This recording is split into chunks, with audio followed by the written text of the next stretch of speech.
नमस्कार, हिमाचल अभी.com से मैं पल्लवी शर्मा। पेश है अभी तक के मुख्य समाचार। हिमाचल प्रदेश स्कूल शिक्षा बोर्ड की जमा 2 कक्षा का रिजल्ट 18 जून को। कोविड-19 संकट के बीच पंजीकृत कामगारों के लिए जयराम गवर्नमेंट ने खोला पिटारा, अब ये दी मदद। मंडी के सरकाघाट में भीषण अग्निकांड, 1 महिला और 2 बच्चे जिंदा जले। हिमाचली लाल अंकुश की शहादत पर सीएम जयराम गमगीन, बोले जवान की शहादत बेकार नहीं जाएगी। उत्तर पुस्तिकाओं की जांच उन्हीं कॉलेजेस में की जाएगी जहां परीक्षाएं आयोजित होंगी। झड़प के बाद हवाई रेकी, लाहौल स्पीति के आसमान में लड़ाकू विमान उड़े। हिमाचल में अवैध कटान रोकने के लिए ड्रोन्स की ली जाएगी मदद, वन रक्षकों को और अधिक हाईटेक बनाया जाएगा। कांगड़ा में मां बेटियों व दंपति सहित 7 पॉजिटिव, हिमाचल में आंकड़ा पहुंचा 577। स्वास्थ्य घोटाले में विजिलेंस कर रही लीपापोती युवा कांग्रेस ने की सीबीआई या न्यायिक जांच की मांग। मोबाइल ऐप के जरिए अब ऑनलाइन होगी ट्रक डिमांड, ट्रक ऑपरेटर घर बैठे ले सकेंगे हिस्सा। अब समाचार विस्तार से। आपके स्वास्थ्य का प्रहरी, श्री बालाजी हॉस्पिटल, कांगड़ा, हिमाचल। हिमाचल प्रदेश स्कूल शिक्षा बोर्ड जमा 2 कक्षा का रिजल्ट 18 जून को निकलेगा।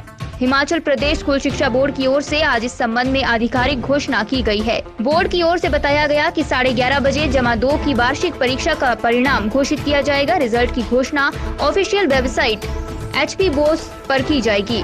इस वर्ष जमा 2 की परीक्षाओं में सम्मिलित हुए छात्रों को अपना परिणाम देखने के लिए बोर्ड की ऑफिशियल वेबसाइट पर विजिट करने के बाद होम पेज पर दिए रिजल्ट के लिंक पर क्लिक करके बोर्ड परीक्षाओं के रिजल्ट से संबंधित पेज पर जाना होगा। इसके बाद छात्रों को परिणाम की घोषणा की तिथि के साथ दिए गए लिंक पर क्लिक करना होगा। इसके बाद 12वीं रिजल्ट 2020 का पेज ओपन होगा, जहां छात्रों को अपना रोल नंबर भरकर सर्च के बटन पर क्लिक करना होगा। इसके बाद छात्र अपना परिणाम देख पाएंगे। कोविड-19 के चल रहे संकट के बीच सीएम जयराम ठाकुर ने दरियादिली दिखाते हुए कामगारों की मदद के लिए कई घोषणाएं की हैं। इसी के तहत राज्य सरकार भवन एवं अन्य सन्निर्माण कामगार कल्याण बोर्ड के तहत पंजीकृत 1,37,000 कामगारों को राहत प्रदान करने के लिए जून माह में 2,000 रुपए की अतिरिक्त किश्त उपलब्ध करवाई जाएगी। सीएम जयराम ठाकुर ने आज भवन एवं अन्य सन्निर्माण कामगार कल्याण बोर्ड की लाभार्थियों से वीडियो कॉन्फ्रेंसिंग के माध्यम से बातचीत करते हुए ये घोषणा की। पंजीकृत कामगारों के 2 अविवाहित बच्चों के विवाह के लिए प्रदान की जा रही सहायता राशि को 35,000 रुपए से बढ़ाकर 51,000 रुपए की घोषणा की। पंजीकृत कामगारों को 2 बच्चों तक शैक्षिक सहायता देने को भी बढ़ाने की घोषणा की।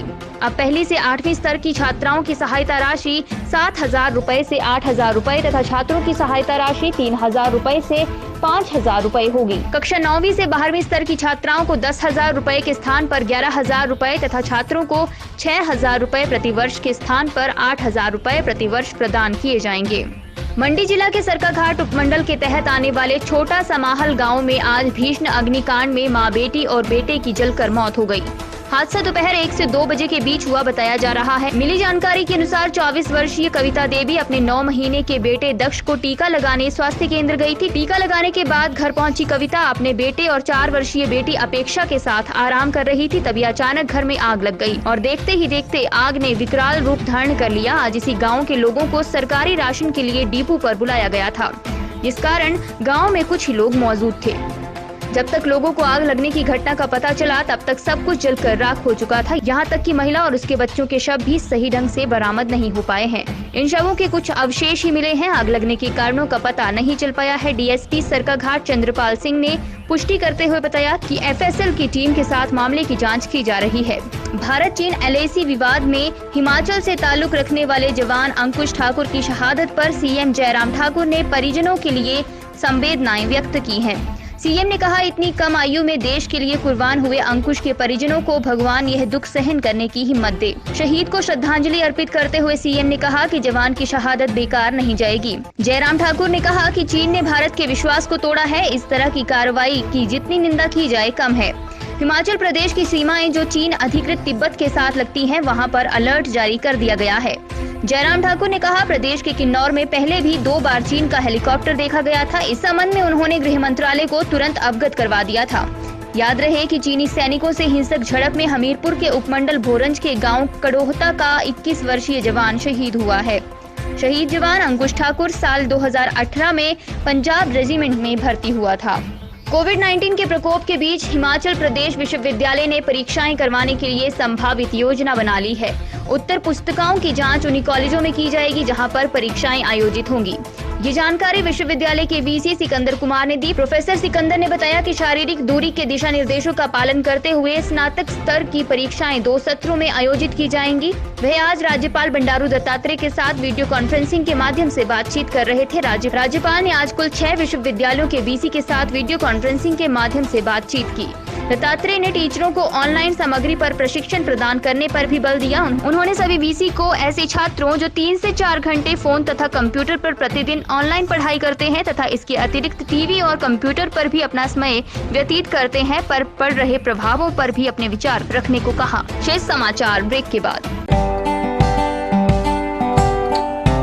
Shri Balaji multi speciality hospital Kangra, जहां आपको एक ही छत के नीचे मिले बेहतरीन चिकित्सा सुविधाएं, cardiology, laparoscopic, general surgery, neuro surgery, orthopaedics, paediatric, radio diagnosis, urology, gastroenterology, ophthalmology, pathology, medicine, anaesthesia और डेंटल जैसी अत्याधुनिक और बेहतरीन चिकित्सा सुविधाएं, 24 घंटे इमरजेंसी सुविधा, 9 बेड के साथ critical care unit, cardiac monitor और डिफिब्रिलेटर्स, सेंट्रल ऑक्सीजन लाइन और वेंटिलेटर सुविधा। हिमाचल प्रदेश के सबसे बड़े निजी स्वास्थ्य सेवा प्रदाताओं में से एक Shri Balaji multi speciality hospital Kangra राष्ट्रीय स्वास्थ्य बीमा योजना के साथ सूचीबद्ध Shri Balaji multi speciality hospital Kangra BPL परिवारों के लिए अस्पताल में कैशलेस भर्ती होने के साथ ही ईसीएच की भी सुविधा। हमारा पता Shri Balaji multi speciality hospital, Balaji Vihar, Ujjain, Kangra. संपर्क करें 9218411108 पर। Shri Balaji multi speciality hospital Kangra.